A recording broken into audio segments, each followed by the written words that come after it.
இங்க கோபி ஈஸ்வரியோட பேச்சை கேட்டுட்டு மறுபடியுமே இந்த பக்கம் பாக்கி கூட வாழலாம் அப்படின்னு சொல்லி யோசிச்சு பாக்குறாங்க.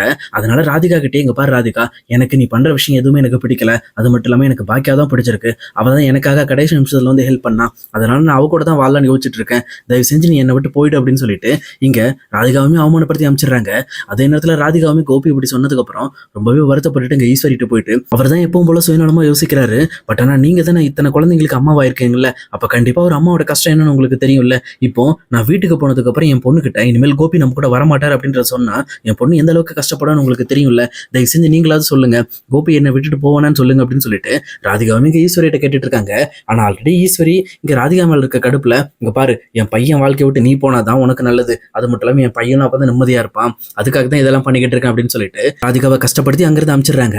அதே நேரத்துல இங்க கோபியுமே நான் பாக்கியாவை பார்க்கணும், முதல்ல பாக்கியா வர சொல்லுங்க அப்படின்னு சொல்லிட்டு இங்க ஈஸ்வரிட்ட சொல்றாங்க. அதுக்கு ஏற்ற மாதிரி இங்க ஈஸ்வரியுமே பாக்கியாவுக்கு கால் பண்ணி இங்க திருப்பி ரிட்டர்ன் வர சொல்றாங்க. ஆனா இதை கேட்ட பாக்கியாவும் நான் எதுக்காக வரணும், அதான் அவங்களோட ஒய்ஃப் அங்க தானே இருக்காங்க, அவங்க பாத்துக்குவாங்க, நான் எதுக்காக அங்க வரணும் அப்படின்னு சொல்லி கேட்கறாங்க. உடனே ஈஸ்வரியுமே இங்க பாரு ராதிகா கூட கோபி போக மாட்டேன்னு சொல்லிட்டான், அது மட்டும் இல்லாம அவன் உன் கூட தான் இருக்கணும்னு சொல்றான், பழைய மாதிரி நம்மளோட வாழ்க்கை நல்லா இருக்கணுங்கிறதுக்காக அவன் நம்ம வீட்டுக்கே வந்துடுறானா அப்படின்னு சொல்லிட்டு இங்க ஈஸ்வரி சொல்றாங்க. இதை கேட்டவனுங்க பாக்கியா பயங்கரமா கோவமடைறாங்க. உண்மையை சொல்ல போனா இந்த கோபி எனக்கு எப்படிப்பட்ட துரோகத்தை பண்ணானோ அதே மாதிரி ஒரு துரோகத்தை தான் இப்போ ராதிகாக்கும் பண்ணிக்கிட்டு இருக்கான், இவனை இப்படி விடக்கூடாது அப்படின்னு சொல்லிட்டு இருக்கிற கோபத்துல இங்க கோபிகிட்ட போய் பேசிக்கலான்ட்டு ரொம்ப வேக வேகமா கிளம்பி வராங்க. வந்து டைரக்டா அவங்களுமே இங்க கோபியை பாக்குறதுக்காக அந்த ரூம்குள்ள போறாங்க. ஆனா போகிறதுக்கு முன்னே உள்ள வர இருந்த ஈஸ்வரியுமே நீங்க இங்கே நின்னுக்குங்க, இதுக்கு மேல நீங்க உள்ள வரக்கூடாது அப்படின்னு சொல்லிட்டு ஈஸ்வரியுமே வெளியில வச்சிடறாங்க. அதே நேரத்துல இன்னொரு பக்கம் ராதிகாவுமே இங்க கோபியை மறுபடியும் கன்வின்ஸ் பண்ணி பார்ப்போம், எல்லாமே நம்ம மயூக்காக தானே, அவர் என் மேல இருக்க கோபத்துல தான் இப்படி பேசுறாரு அப்படின்னு சொல்லிட்டு அவங்களுமே மறுபடியும் கோபி கிட்ட பேச வராங்க. அப்ப இந்த மாதிரி பாக்கியா உள்ள போறதை பார்த்த உடனே அவங்க என்ன பேசுறாங்க அப்படிங்கறத தெரிஞ்சுக்கணுங்கிறதுக்காக இந்த டோர் பக்கம் வந்து நின்னுறாங்க. பட் ஆனா உள்ள வராம வெளியில நின்று என்ன பேசுறாங்க அப்படின்ற விஷயத்த மட்டும் கேட்க ஆரம்பிக்கிறாங்க. ஆனா கோபி மட்டும் இங்க பாக்கியா போனதுக்கு அப்புறம் அவங்க கையை பிடிச்சி, பாக்கியா வந்துட்டியா பாக்கியா, என் மேல எவ்வளவு பாசம் இருந்தா நீ என்னை காப்பாத்திருப்ப, இந்த ராதிகா கூட ஒரு நிமிஷம் கூட என்னை பத்தி யோசிச்சது கிடையாது, என்னை அவமானப்படுத்தி கடைசியில் வீட்டை விட்டு வெளியே அமைச்சிட்டா, ஆனா இதுக்கு மேல நான் உன்னை விட்டு பிரிய மாட்டேன் பாக்கியா அப்படின்னு சொல்லிட்டு பாக்கியாட்ட பேச ஆரம்பிக்கிறாங்க. ஆனா பாக்கியாவும் எடுத்த எடுப்புக்கு அவர் கையை பிடிச்ச அந்த கையை தட்டி விட்டுட்டு, சி நீ எல்லாம் ஒரு மனுஷனா முதல்ல, அந்த பொண்ணு உனக்காக எவ்வளவு கஷ்டப்பட்டா தெரியுமா, உன்னை ஃபர்ஸ்ட் நாள் வந்து பார்க்க முடியாம எவ்வளவு வருத்தப்பட்டுட்டு இருந்தா, ஆனா அவளெல்லாம் ஒரு மனுஷியா கூட நினைக்காம எனக்கு எந்த மாதிரி துரோகம் பண்ணியோ அதே மாதிரி துரோகத்தை அவளுக்கும் பண்ற பத்தியா. இதுக்கு முன்னாடி நீ ஹாஸ்பிட்டல்ல இருக்கப்போ நான் வந்து இந்த மாதிரி உன்னை பார்க்க வர்றப்போ ராதிகா பக்கத்துல உட்காந்துருந்தாங்க, அப்போ நான் எவ்வளவு வருத்தப்பட்டிருப்பேன் சொல்ல போனா, இந்த மாதிரி என்னோட வாழ்க்கையை ராதிகா கொடுத்துட்டாங்க போல இருக்கு அப்படின்னு சொல்லிட்டு அதே மாதிரி ஒரு துரோகத்தை இப்போ ராதிகாக்கு பண்றீங்களா, சொல்லப்போனா உங்களுக்கு எல்லாம் இதயமே கிடையாது, நீ உங்க அம்மாவும் எப்பவும் போல சுயநலம் பிடிச்சவங்க தான், உங்களுக்கு எப்போ வந்து எது பிடிச்சிருக்கோ அந்த இடத்த பார்த்து மாறிக்குவீங்க, சொல்லப்போனா நீங்களாம் ஒரு பச்சவந்தி கூட்டம் அப்படின்னு சொல்லிட்டு இங்க கோபியை பார்த்து திட்ட ஆரம்பிக்கிறாங்க. இதை கேட்ட கோபியும் முட்டாள்தனமா, நீ என் மேல பாசம் இல்லாம என்னை வந்து காப்பாத்தின அப்படின்னு சொல்லி கேட்கறாங்க. இதை கேட்ட பாக்கியாவும் இங்க கோபிக்கு சரியான பதிலடி கொடுக்குறாங்க. இங்க பாருங்க, யார் அடிபட்டு கிடந்தாலும் கண்டிப்பா நான் காப்பாத்துவேன், அது நீங்களா இருந்தாலும் சரி இல்ல ஒரு கஷ்டப்படுறவர் இருந்தாலும் சரி, எல்லாருக்கும் நான் ஹெல்ப் பண்ணுவேன், அதுதான் என்னோட குணம். ஆனா உங்க குணம் அப்படி கிடையாது, நீங்க எப்பவுமே உங்களுக்கு எது கம்ஃபர்டா தெரியுதோ அந்த இடத்துக்கு மட்டும் தான் நீங்க போவீங்க. சொல்லப்போனா உங்க அம்மாவும் அப்படிதானே, ஃபர்ஸ்ட் என்கிட்ட இருந்தாங்க, அதுக்கப்புறம் நான் பிடிக்கலன்னு உங்ககிட்ட வந்தாங்க, அப்புறம் நீங்க கஷ்டப்படுத்துறீங்கன்னு மறுபடியும் என்கிட்ட வந்தாங்க, இந்த மாதிரி இப்ப மறுபடியுமே வந்து உங்களை பிடிச்சிருக்கு, உங்க மேல பாசம் இருக்குங்கிறதுக்காக ஒரு நடிப்பை போட்டுட்டு மறுபடியும் உங்ககிட்ட வரதுக்கு ட்ரை பண்றாங்க அப்படின்னு சொல்றாங்க. இதெல்லாம் கேட்டு இருக்க ராதிகாக்கு பயங்கரமா ஃபீலிங்கா இருக்கு.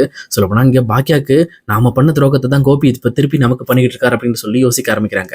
அதே நேரத்துல இங்க ராதிகா அங்க நின்றுட்டு இருக்கிறத பார்த்த உடனே ஈஸ்வரியுமே ரொம்ப கோவப்பட்டுட்டு அவங்களை கையை பிடிச்சி இழுத்து விட்டுட்டு டைரக்டா உள்ள வராங்க. உள்ள வந்து இவ எதுக்கு வாசல்ல நிக்கிறா, உன்னை அப்பவே இந்த இடத்த விட்டு போசனால மறுபடியும் எதுக்காக என் பையன் வாழ்க்கையை வந்து தொந்தரவு பண்ணிக்கிட்டு இருக்க, இங்க இருந்து போயிடு ராதிகா அப்படின்னு சொல்லிட்டு ராதிகாவையுமே கஷ்டப்படுத்தி அங்க இருந்து அனுப்புறாங்க. அப்ப ராதிகாவுமே அழுதுகிட்டே இங்க இருந்து வெளியில கிளம்புறாங்க. அதே நேரம் இங்க ஈஸ்வரியுமே ராதிகாவை திட்டுற சவுண்டு கேட்டு பாக்கியாவுமே வெளியில வந்துட்டு, என்னத்த ரொம்ப பிஸியா இருக்கீங்க போல இருக்கு, உங்க பையனோட வாழ்க்கையில எல்லா மாற்றத்தையும் நீங்க தான் பண்றீங்க, சொல்லப்போனா நீங்க நினைச்சா உங்க பையனோட வாழ்க்கை எங்கேயோ போயிட்டு இருக்கும் அப்படின்னு சொல்றாங்க. உடனே இதை கேட்ட ஈஸ்வரியுமே பாக்கியா கிட்ட, ஆமா பாக்கியா, என் பையனுக்கு எது சரி எது தப்புங்கிறது எனக்கு நல்லா தெளிவா தெரியும், என் பையன் வாழ்க்கையில யார் இருக்கணும் இருக்கக்கூடாதுங்கிறத நான் தான் முடிவு பண்ணுவேன் அப்படின்னு சொல்லிட்டு ரொம்பவே ஆணவத்துல பேசிட்டு இருக்காங்க. ஆனா இதை கேட்டுட்டு இருக்க பாக்கியாவுமே, இதுக்கு மேல என் வாழ்க்கையில நீங்களே இருக்க போறது கிடையாது, ஏன்னா உங்க பையன் உங்களுக்கு ரொம்ப பிடிச்சிருக்காருல, அதனால நீங்க உங்க பையன் கூட இருந்துக்கங்க, இதுக்கு மேல எக்காரந்து கொண்டு என் வீட்டுக்குள்ள நீங்க வந்துடக்கூடாது அப்படின்னு சொல்றாங்க. உடனே இதை கேட்டுட்டு இருக்க இனியாவும் செலியனும் சேர்ந்துட்டு, என்னம்மா இப்படி பாட்டிக்கிட்ட எதுக்காக இப்படி பேசுறீங்க அப்படின்னு சொல்லி கேட்கிறப்போ இங்க இனியாவை பார்த்து, இங்க பாரு நான் நிறைய டைம் உங்ககிட்ட சொல்லிட்டேன், பெரியவங்க பேசும்போது குறுக்கால பேசக்கூடாதுன்னு சொல்லிட்டு, உனக்கு அந்த அளவுக்கு பேசுறதுக்கு உண்டான வயசும் கிடையாது, அனுபவம் கிடையாது, சம்பந்தம் இல்லாம வேற ஒருத்தரோட வாழ்க்கையில சம்மந்தப்படுத்துறதுக்கு உனக்கு எந்த ஒரு அதிகாரமும் கிடையாது, உனக்கு அப்படி விருப்பப்பட்ட அப்படின்னா நீ வேணா உங்க அப்பா கூட இருந்துக்க, ஆனா அதுக்காக மத்தவங்க வாழ்க்கையை பத்தி இங்க பேசிட்டு இருக்க கூடாது அப்படின்னு சொல்றாங்க. உடனே இங்க செலியனும் இருந்துகிட்டு, ஏமா இப்படி பேசுறீங்க, அப்பா திரும்பி நம்ம குடும்பத்துக்கு வந்தா எல்லாம் நல்லது தானே நடக்க போகுது அப்படின்னு சொல்லி கேட்கறாங்க. கேட்குறாங்க. என் குடும்பமா? என் குடும்பத்துக்குலாம் வர முடியாதுப்பா. நீங்க உங்க குடும்பத்துல வேணா வச்சுக்கங்க. சொல்லப்போனா நீ இந்த வீட்டை விட்டு வெளியில போயிட்டு உங்க அப்பாவை கூப்பிட்டு வச்சு உன் வீட்டிலே வச்சுக்க. பட் ஆனா என் வீட்டுக்கு கோபி வரக்கூடாது.